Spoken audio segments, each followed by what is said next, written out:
In one of your portfolio projects, you're going to be creating a stationery set, which is basically a letterhead and a business card for your company. So this is a previous student's example. His name is Tyler, and he gave me permission to use this. And he did a great job creating his letterhead and business card. Now, it's nothing new in terms of design or learning skills. It's just practicing what you've already learned. So I'm not necessarily going to talk to you about how to do anything here, but I do want to talk to you about what is a letterhead and how is it used, and what is a business card and how is it used, because that's going to affect how you design it. So first of all, a letterhead is meant to be stationary, meaning it's pre-printed in color so that I can just put this into my desktop printer. It's an 8.5 by 11 sheet so that it's a standard letter size. I can just pop this printed piece of paper into my printer, and then in like Microsoft Word, just type a letter in this section. And so in Microsoft Word, it probably doesn't even show any of this content here, but I will have created like a template for myself that has a text box that goes from here to here so that it doesn't interfere with the printed text on the paper I put into my printer. And that way I can just print out in black and save a lot of ink, but it still looks good because it's in color. So what I do, like for the college, is when I created the letterhead, we send it off to a big printer so that they can print like thousands and thousands of sheets for us. And those then stacks of paper like get handed out to each department. And then I just grab that paper, put it into my desktop printer, and print out like my recommendation letter for somebody. And I don't have to worry about printing in color or any of that. So the important thing with this though is that, well, first of all, I should tell you that this doesn't look right because he should probably do like this. Because see how this runs into that? So the best way to do that is to put it into two different text boxes. So that can be left aligned, and then we can get rid of this and this. So this one can be left aligned too. So that is easier to read.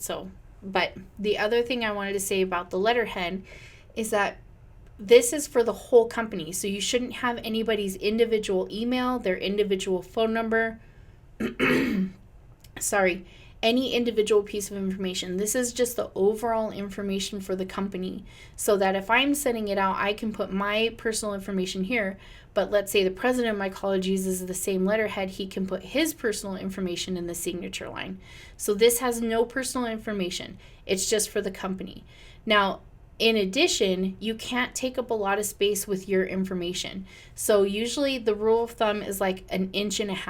So if I hit the W key on here, you can see here is the letterhead, and we've got the rulers, and he put 1.5 inches here to make sure that he wasn't taking up too much space. And then we have about 1 inch here. So he's taking about 2 inches of the page. That may or may not be good for the company, and obviously if you're a designer and you're working with a client, you need to ask them, like, do they write really long letters? If so, then you need to really condense this information. Sorry. So that's up to you though. If you just want to have the information at the top, you can have that. If you want to put it at the bottom, you can have that. Usually the logos in the left-hand corner or in the top somewhere. Some people actually put the logo and the information on the left and then let the letter take up this space over here on the page. So I would recommend researching letterhead design in Google to get an idea of what you might like. But you do need to include basic information like the website, the phone number, the address, especially because if somebody's sending something back in the mail, they need to have your address and they might have thrown the envelope away. All right, so let's talk about the business card. Now you can have a front and back side of the business card if you want to. So this can have 2 pages. I don't think he did do that. So you can have that if you want to. Now this is meant to be individual. So like all the business cards I create for the college, I create a new business card for every single employee at the college. And it should have their name is the most important part, because they're going to be handing these out to people with the intention of asking that person to contact them. So let's say Tyler goes to a place, he fixes their computer and says, if you have anything else you need help with, let me know. And he hands over this business card. I'm sorry, I have like something happening, but I'm not going to re-record this tutorial video. So yeah. But okay, so that is the biggest thing on the page. Notice that it also has like his title on here. and then he separates his actual contact information. Now, one thing that's missing here is I would put this person's email here. If it's just his own business where he's the only employee, I still would put an email like info@milehightek.com. So there does need to be an email on here. Email, phone number, and usually a website and an address are the common things. We also, I think, put, like, for the college, we put if somebody speaks Spanish, if somebody wants pronouns, if they have, what are the other things? Oh, sometimes people want cell phones on there. So we really individualize the business card, still within the design format, but we let them put the information that they need to be able to have people contact them. So that's something you have to decide for you, is who is the individual that this business card is being designed for, but you need to make sure that they are noted, or like the important piece of it. The other thing is watch contrast, make sure it's very easy to read. Also remember, this is a very small card. It's 3.5 by 2 inches. And so you have to watch your font size. This is 8-point size. That's the very lowest I would go. And typically I usually try to create at least 9 or 10-point font. But if that takes up too much space, but see, it doesn't.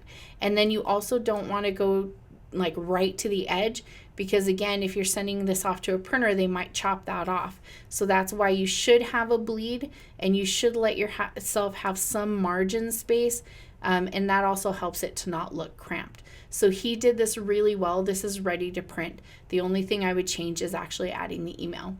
So hopefully that helps you to create your stationery system. It's very important to understand how the letterhead is going to be used for the entire company, and the business card is going to be individual. And so it needs different information for both.